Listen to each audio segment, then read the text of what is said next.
अस्सलाम वालेकुम। Electronic component मुख्तलिफ तरह की कॉन्फ़िगरेशन यानी सर्किट में कनेक्ट हो सकते हैं, जिनमें मोस्ट कॉमन दो सर्किट सीरीज सर्किट और पैरेलल सर्किट होते हैं।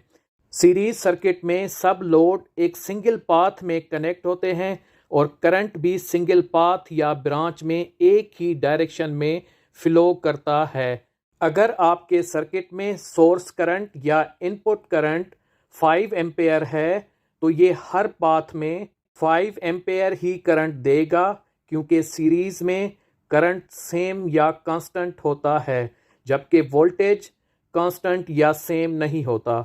वोल्टेज हर पॉइंट पे अलग अलग या हर लोड के साथ डिवाइड हो जाता है और टोटल वोल्टेज हर पॉइंट पे ड्रॉप वोल्टेज के इक्वल हो जाता है।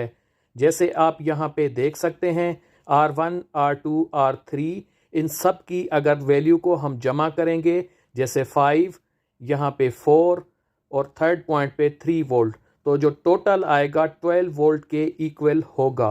सीरीज सर्किट में करंट सेम रहता है, जबकि वोल्टेज हर लोड के अक्रॉस डिवाइड हो जाते हैं। दूसरी टाइप का सर्किट पैरेलल सर्किट होता है, जिसमें हमारा लोड डिफरेंट ब्रांचेस में डिवाइडेड होता है। पैरेलल सर्किट में करंट डिफरेंट ब्रांचेस में ट्रेवल करता है, जो कि आगे डिवाइड होके एंड में उसका टोटल सम होके वो इक्वल बन जाता है। जबकि पैरेलल में हमारे हर लोड के अक्रॉस इक्वल वोल्टेज होते हैं। जैसे आप यहाँ पे देख सकते हैं, तीनों लोडों के अक्रॉस सेम वोल्टेज हैं, जबकि करंट हर ब्रांच में या हर जंक्शन में डिवाइड हो जाता है, जो कि लास्ट में सोर्स करंट के इक्वल बनता है। जैसे आप इस सर्किट में एग्जांपल ले लें, एक हमारा सोर्स करंट से करंट ट्रेवल कर रहा है 10 एम्पेयर का, तो पहली ब्रांच से ये स्प्लिट या डिवाइड हो रहा है, एक साइड पे 2 एम्पेयर और दूसरी पे 8 एम्पेयर। आगे जाके फिर ये स्प्लिट हो रहा है, एक साइड 3 एम्पेयर और दूसरी साइड 5 एम्पेयर। ओके, ये जंक्शन 3 पे आके ये दोनों आपस में फिर ऐड होके 8 एम्पेयर हो जाएगा। फिर आगे जाके नेक्स्ट ब्रांच पे जंक्शन पे ये ऐड होके 10 एम्पेयर बन जाएगा, जो कि मेन हमारा सोर्स या आउटगोइंग करंट था, जो कि शुरू हुआ था। यहाँ पे आप देख लें, सम ऑफ ऑल ब्रांचेस इक्वल होके सेम सोर्स करंट के बराबर हो गया। तो पैरेलल सर्किट में वोल्टेज सेम होते हैं और करंट डिवाइड हो जाता है। आगे चलते हैं, टोटल रेजिस्टेंस कैसे मालूम की जाती है सीरीज और पैरेलल सर्किट में। सबसे पहले सीरीज सर्किट को देखते हैं। जब हमारी रेजिस्टेंस या लोड सीरीज में कनेक्टेड होती है तो उनको हम सिंपली आपस में प्लस करते हैं। जैसे टोटल रेजिस्टेंस मालूम करने के लिए R1 plus R2 plus R3, इन सब की वैल्यूज को आपस में ऐड करेंगे तो हमारे पास टोटल वैल्यू आ जाएगी।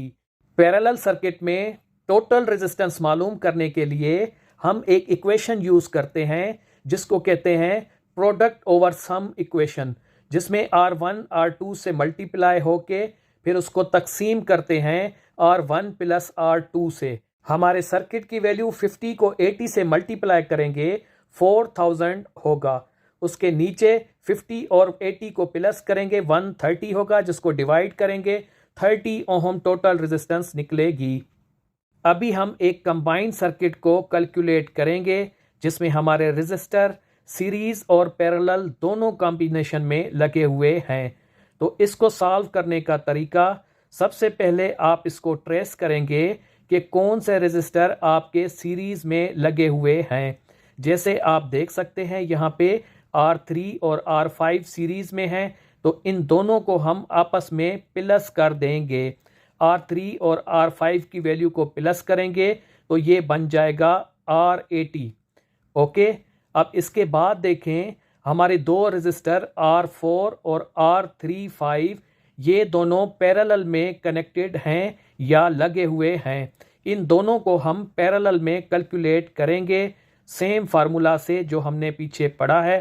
तो इनकी वैल्यू पहले हम आपस में मल्टीप्लाई करेंगे, फिर नीचे हम ऐड करके उसको डिवाइड करेंगे तो इसका आंसर आ जाएगा R345 40 ओहम। ओके, अब देखें ऊपर हमारा R2 और R345 ये दोनों रजिस्टर सीरीज में हो गए, तो इन दोनों को हम आपस में ऐड कर देंगे। इनकी जो वैल्यू होगी इसको हम ऐड करेंगे तो इसकी टोटल बन जाएगी 100 ओहम। ओके, अब देखें लास्ट वाले दोनों रजिस्टर हमारे एक पैरेलल सर्किट में हैं, जैसे कि आप देख सकते हैं ये दो ब्रांचेस में आगे डिवाइडेड हैं। तो पैरेलल के फार्मूले में हम इन दोनों को जो है कैलकुलेट करेंगे तो हमें टोटल रेजिस्टेंस मालूम हो जाएगी। सेम पैरेलल वाले फार्मूला से हम इसको कैलकुलेट करते हैं। ऊपर वाली वैल्यू को हम मल्टीप्लाई करके नीचे वाली को प्लस करेंगे, फिर दोनों को ऊपर वाली को नीचे वाली से डिवाइड कर देंगे तो हमारी टोटल वैल्यू निकल आएगी। मज़ीद इस तरह की टेक्निकल वीडियोस के लिए मेरे YouTube channel gulf life with Asad को विज़िट करें और सब्सक्राइब करें।